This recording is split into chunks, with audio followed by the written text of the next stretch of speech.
I'll be having very interesting guests who have personal stories to tell to the world. Welcome to MNB World Talk Show.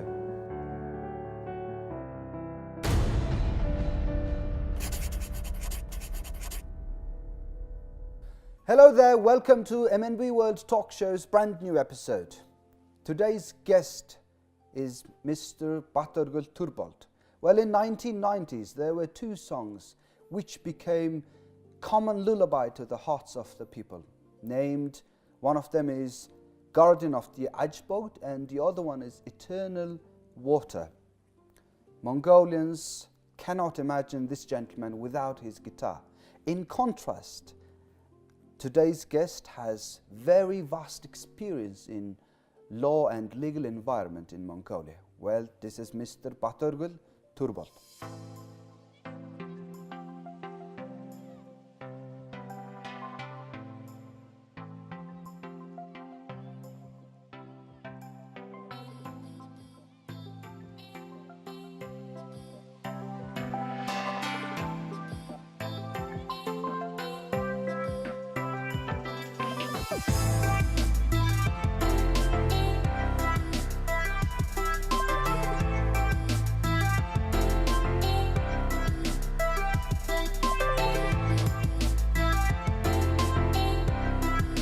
Well, good afternoon, sir. Thank you for coming to our studio for this talk show. Thank you for having me. Let's just directly start with your art, I'd say. People would name you, call you bard, but to me, you're a singer, but you wouldn't call yourself singer. And why would that be, and who is bard? Well, for me, singer is a very special profession. You should have a very brilliant voice to be a singer, which I don't have. And for me, bard is more like, it's a singer-songwriter.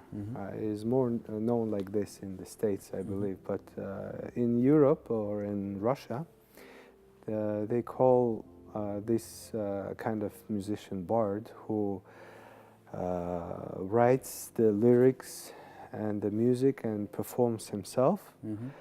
So basically it's his civil stand about some events in his society. Okay, these music are common to you. Do you believe in spirits? Like, is it? Of course there are spirits like... oh, you don't believe, you know, of course. Yeah, it's, I believe in balance. Like, when there is a problem, usually it means the balance is lost. Like, if you don't believe in spirits and believe only in material world, then you have the problems Mongolia has today. Because we don't believe in anything spiritual. Hold on to that topic.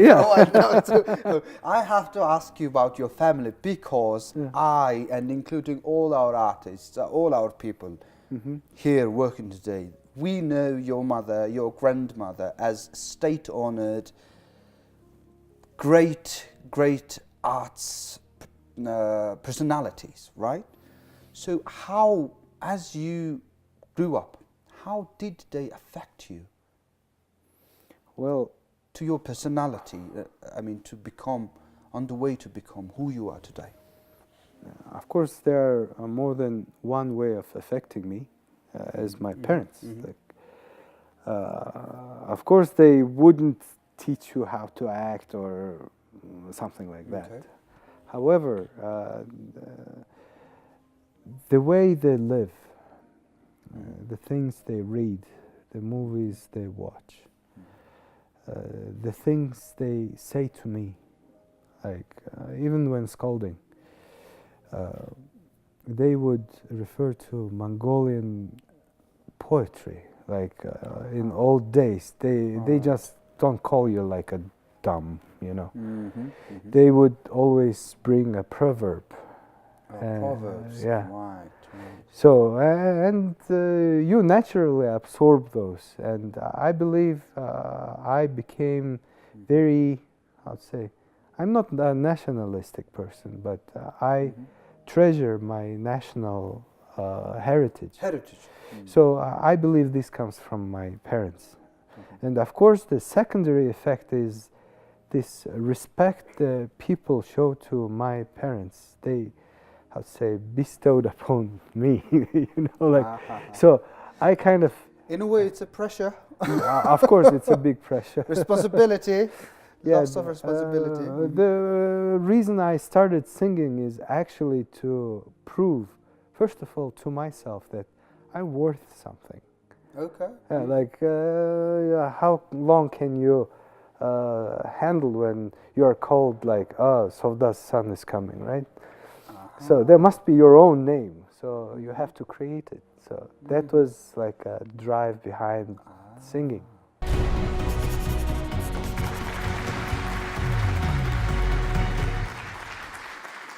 Welcome to the library studios.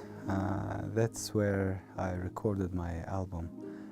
My brother runs the place, and I was very fortunate to work with this outstanding team of musicians. Probably you've seen them.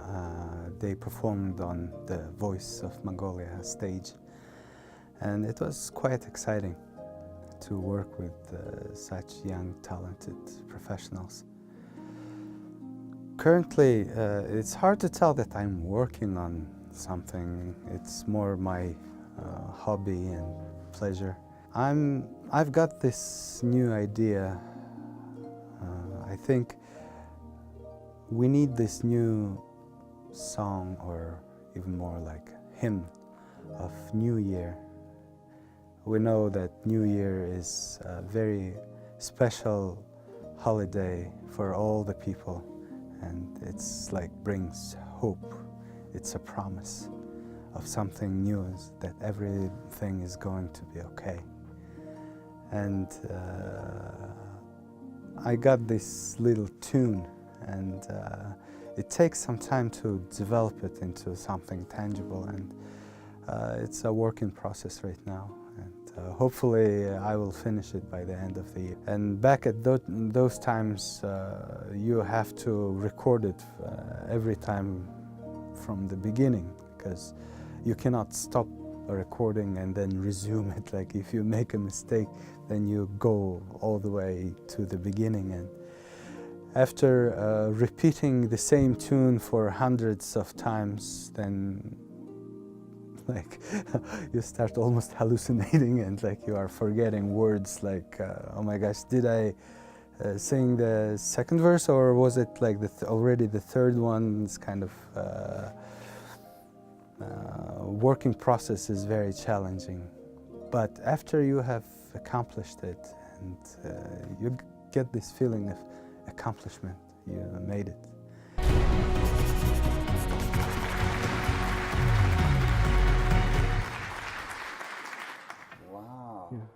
Wow. So if you describe your childhood with 3 words, what 3 words would that be? Would them be? Happiness. Okay, happiness.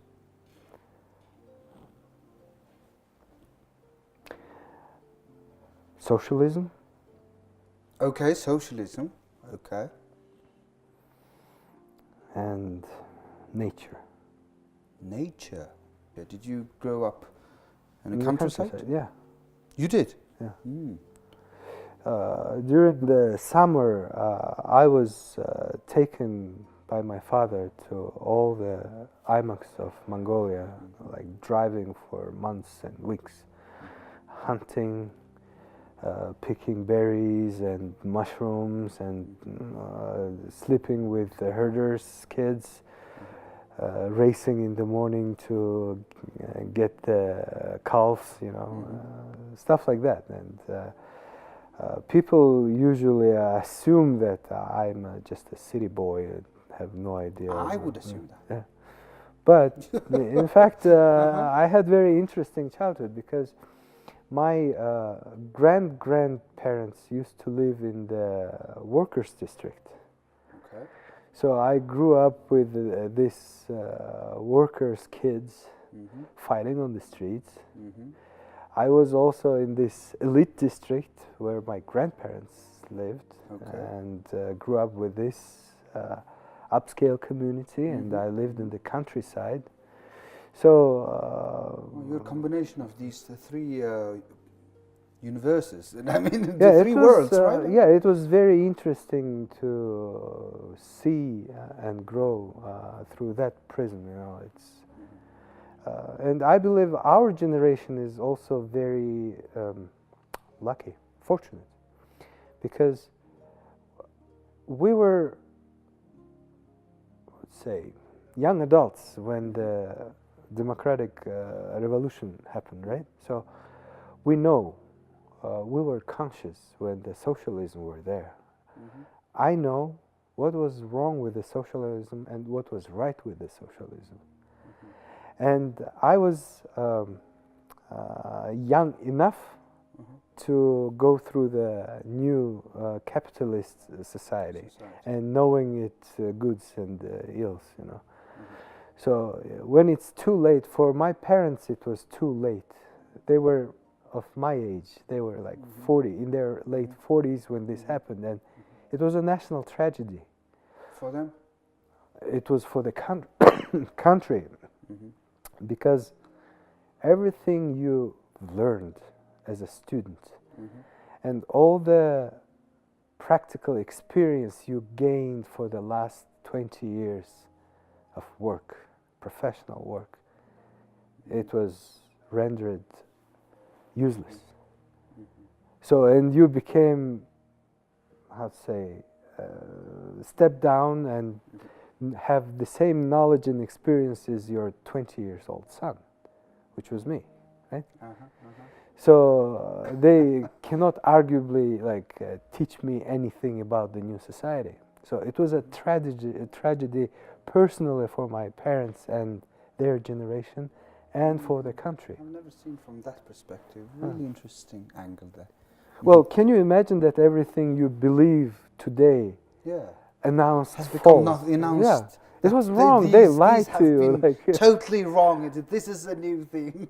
Yeah, exactly. Here it is, and then just put it on your face. Okay, here I have a book you wrote along with your new album, and the book is called, well, if I translate literally, higher than the feathered. I would say that higher than the birds, higher than the feathered. So this book has talked about a lot of revolution. But revolution, the word itself, is very dangerous word to use. What kind of revolution are you talking about here? Well, it's what this country needs is a revolution, same that happened in the States in 60s. I mean, all these hippies, you know, like the freedom of mind, education, you know. Revolution is something against something traditional. Traditional, okay. So I'm calling for revolution in our minds, and I'm calling for those who are supposed to lead this nation. In Russian, they call them intelligentsia. Intellectuals. Well, it's not actually the same, and even Mongolian is even more different than Russian. Sihitin is, this word refers to someone who wakes up. Yes, sihirich, right? Yeah. Someone who wakes up, right? Someone who wakes up others. But in order to wake up others, you have to be awake. Yeah, exactly. First of all, right? Yeah. So this is a call for those people. Wake up. Your country needs you. Your nation needs you. And we need this realization by the people who are supposed to lead this country. It's not the government who leads the nation. Government is, I'd say it's father. Mhm. The mother of the nation is this national elite. Mhm. The elite is not equivalent of those who wear very expensive clothes, Luxury luxury clothes. stuff. Yeah, it's different. No. It's those who are awakened. Mhm. It's no more than usually it's no more than 10% of any nation. Not more than 10% of any nation. Okay. Yeah.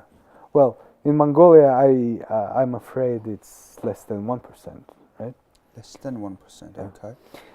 So, and this is the stalwart of any nation to survive, to Okay. live. Yeah. Okay. Here's in this book, Mr. Ayurtsan, Mhm.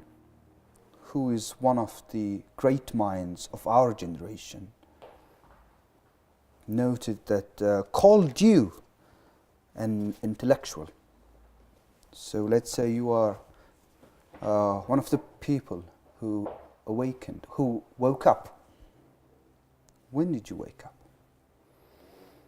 Well, I believe it. I have to refer to your first question when my parents never let me sleep in the first place. Wow, that's a good answer. Okay.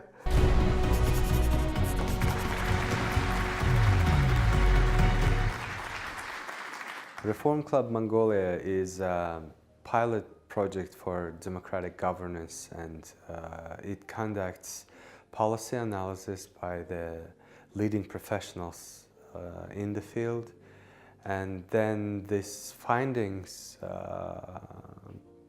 they are brought to the attention of the policymakers, and we lobby them to become national policy. So I started this project in 2009, and it's been modifying ever since, and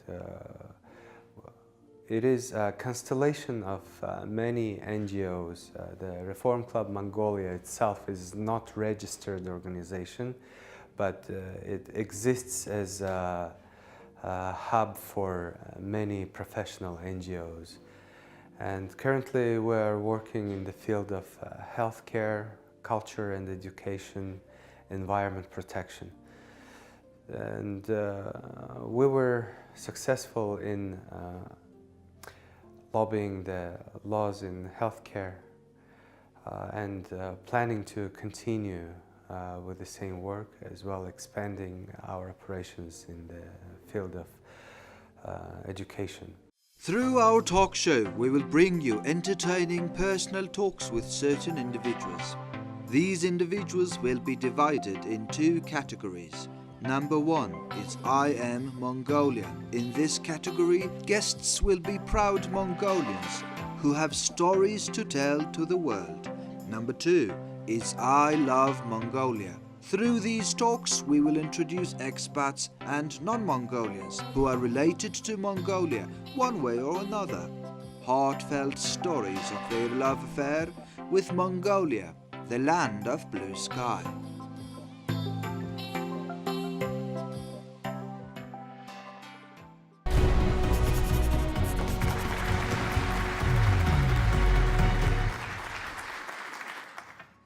So, okay. I was observing this process from 1990s, all this democratic revolution, how it began and how it went wrong. You know, I wouldn't negate everything, but there is a period of time between 1990s and 2000 when this nation was full of hopes. We were hungry, but For 10 years. For 10 years, we were very hopeful and we were looking forward. Okay. If you see, like carefully observe today, there is no perspectives. Nobody talks about future. Did you notice that? I actually did notice that, and I've been thinking about that too, but Yeah. it's not about me. But to my observation, we don't have ideal future that we are going to, and same as the other countries, no? The Yes. humanity has stopped in this capitalism itself, and then, okay, what's next? This capitalism, isn't that right? Well, But what's the it's situation a in Mongolia? historical situation, not only pertinent to Mongolia, is that this is basically end of capitalism. People do not like to think that way, but capitalism has its end, and we're nearing it. The other thing is we are experiencing the crisis of democratic governance, not democracy. Democracy is an eternal idea. It's the right of people to govern themselves and be happy, right? So how it's implemented, although, is 200 years old. And if you compare society, any society 200 years ago and today, it's uncomparable, right? So first of all, the reason why democratic governance is faltering is disintegration of the society. And we need to talk about revolution, and that includes reforms in religion as well. Reforms in religion. Yes.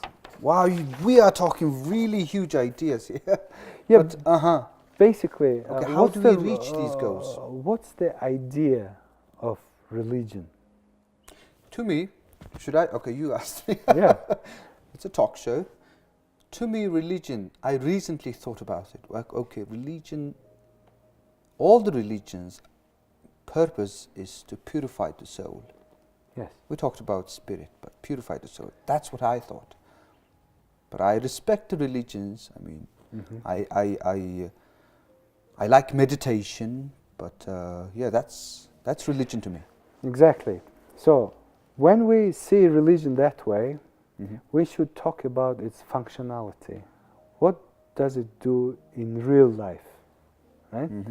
So what does our Mongolian church, it's a different thing. Church and religion, they are different. I'm not talking about modernizing Buddhism. I'm talking about modernizing our church. Because in the States, churches, they are one of the nation-building institutions. They mold people into a nation. Our church doesn't. So that's the problem. So, okay, I think I get it right. So you want spiritual leaders to work towards the unition, to unition of the people. Yeah. It's, for example, it's easier if you give examples, right? If you go to a Christian church, every Sunday, doesn't matter, if you are not sick, you go to this church, right? And you pray not for only yourself. Oh, yes. You pray for your neighbor. And Others. right? And you pray that your neighbor's son heals faster, right? But here the problem is we don't gather every Sunday. We don't have to see each other, see? And we don't pray for our neighbor. We pray only for myself, my darling, myself. And that I live happily ever after, and I don't care about others. That's the problem. Now yes, that's the part you mentioned, function. Yes. We need to change the function of the churches, the Exactly. temples. I'm not saying it's bad or good. I'm But talking about the practice. We should start practicing that, teaching people kindness, to love each other. We talked about awakening. We have to awaken. That's a revolution, right? Fight with this long-going tradition that has become burden to us. I mean, so how can one personally to wake up? from these dreams. Let's not say nightmares, but I mean it's not that bad. But how can one wake up?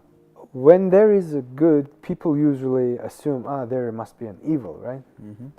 So there is another saying in English that all it takes for evil to prevail is that good doesn't do anything about it, right? Mm-hmm.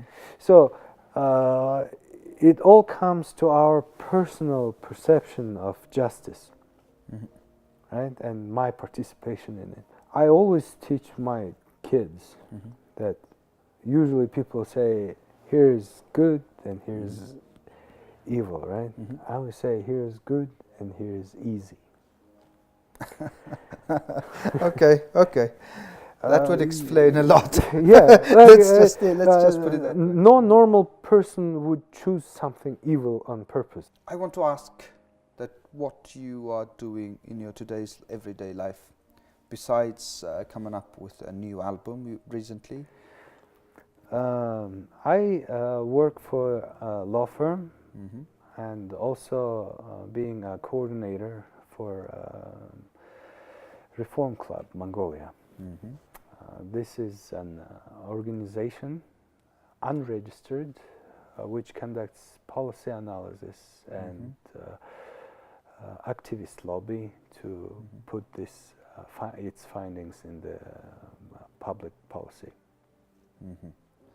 Well, you have entered politics really early, but are you involved in politics today? Yes and no. Okay. Because I came to a conclusion that to do politics in a traditional way is fruitless at the time being.